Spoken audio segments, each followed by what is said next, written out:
श्रद्धाशील बंधुओं एवं श्रद्धाशील बहनों, शास्त्र का एक वचन आपकी स्मृति में होगा, क्योंकि वो बहुत प्रसिद्ध है। समय समय पर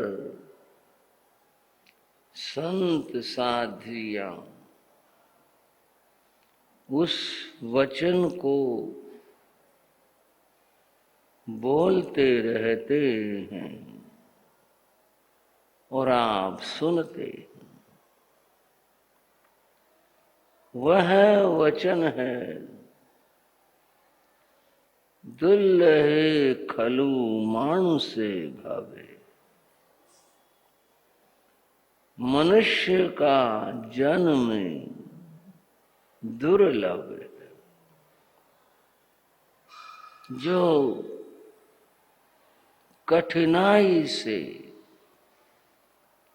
प्राप्त होता है। 84 लाख जन्म स्थान है। उन सारे जन्म स्थानों में देव भी हैं, मनुष्य भी है, तिर्यंच भी है। पर इसमें जो सबसे कठिन और दुर्लभ है, वह है मनुष्य का जन्म है। एक विचार है, जो अनुतर विमानवासी देव है अथवा जो सर्वार सिद्ध के देव है, एक या दो भाव लेकर मोक्ष जाने वाले, वो भी बड़ा दुर्लभ है। अनुतर विमानवासी सर्वार सिद्धवासी देव, क्या बनना आसान? बहुत मुश्किल है। फिर मनुष्य को ही क्यों कहा? कारण यह है, उन सर्वार सिद्ध के देवों को भी मनुष्य बनना पड़ता। मुक्ति तभी होगी जब वे मनुष्य भाव में आएंगे। यहां से अंतिम साधना होगी, यहीं से मुक्ति प्राप्त होगी। देवलोक से मुक्ति प्राप्त नहीं होती। जैसे हमारे यहाँ 84 लाख जन्म स्थानों की बात कही, ऐसे ही वैदिक परंपरा में भी 84 लाख जीव योनियां बताई गई। उनमें सब में जो श्रेष्ठ है,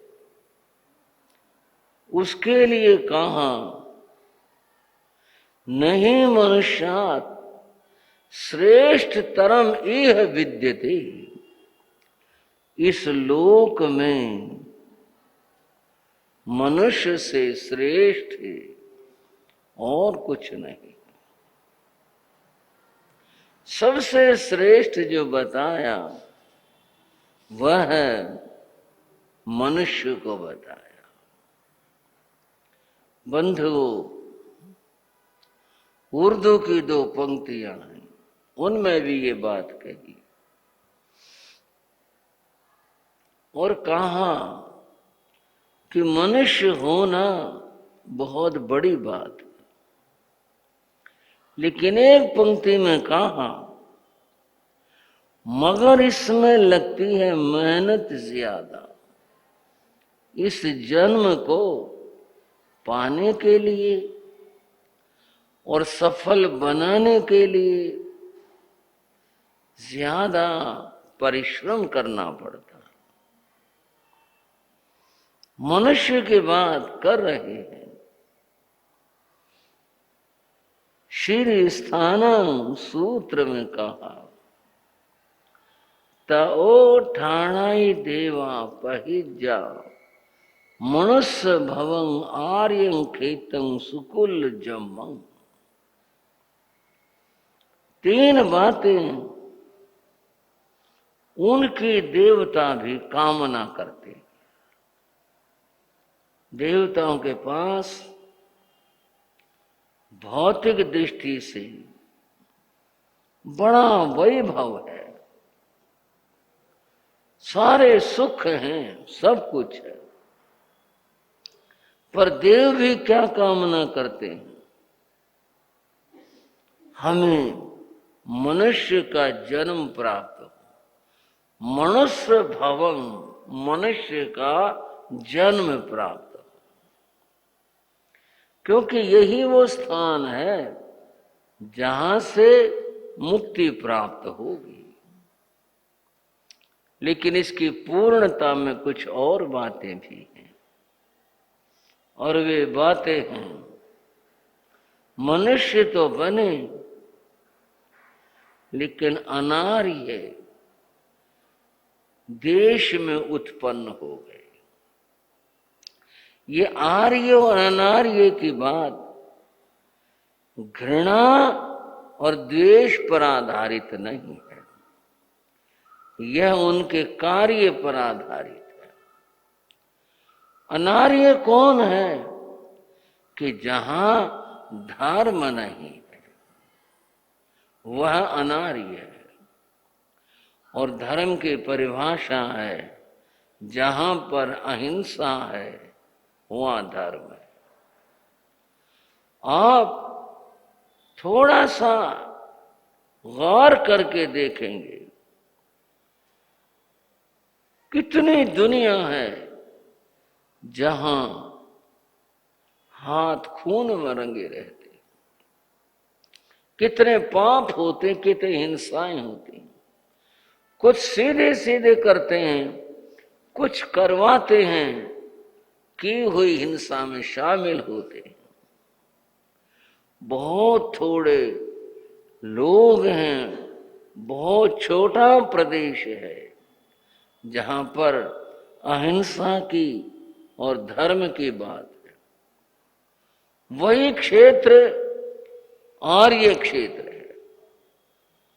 तो बंधुओं, दूसरी कामना यह है कि आर्य क्षेत्र में जन्म हो जहां पर धर्म प्राप्त हो सके।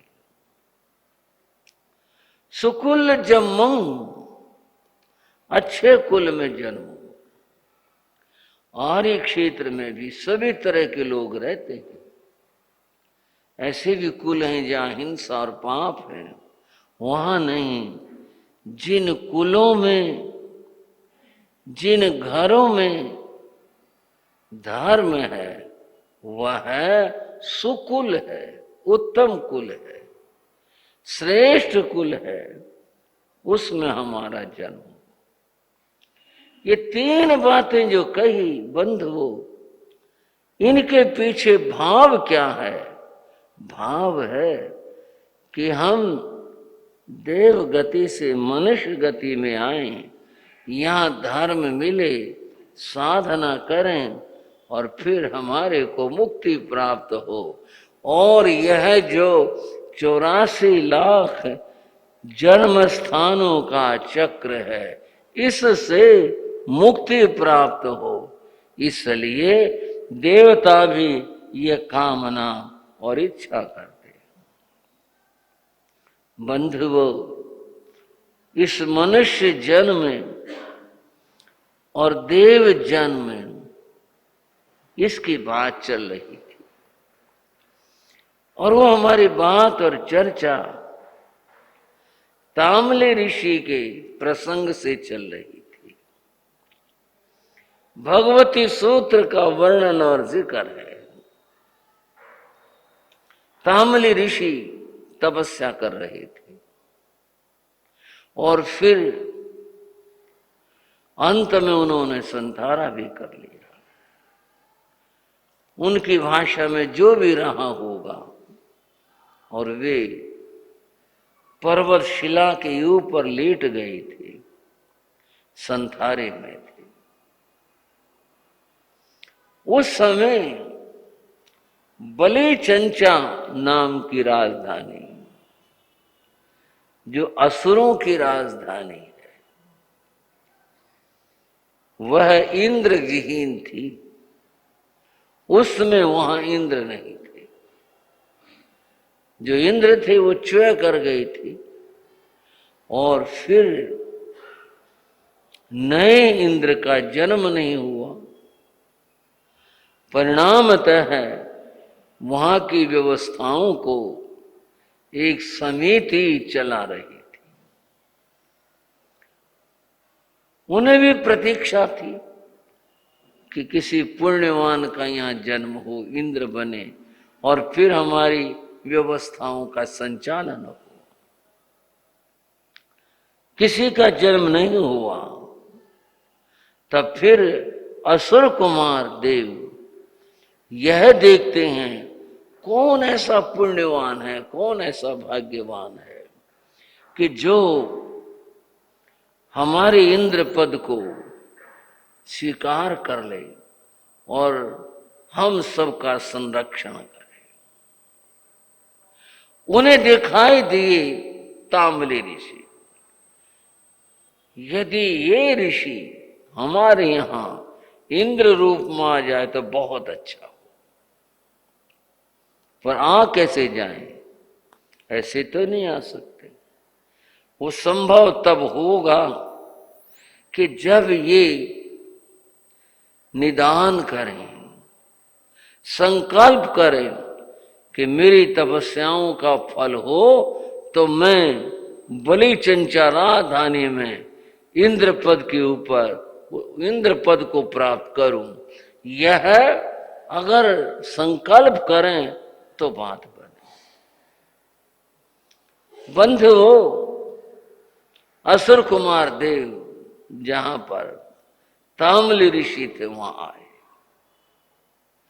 उन्होंने देव वैभव का प्रदर्शन किया, माया दिखाई अपने यहां की, और फिर प्रार्थना की।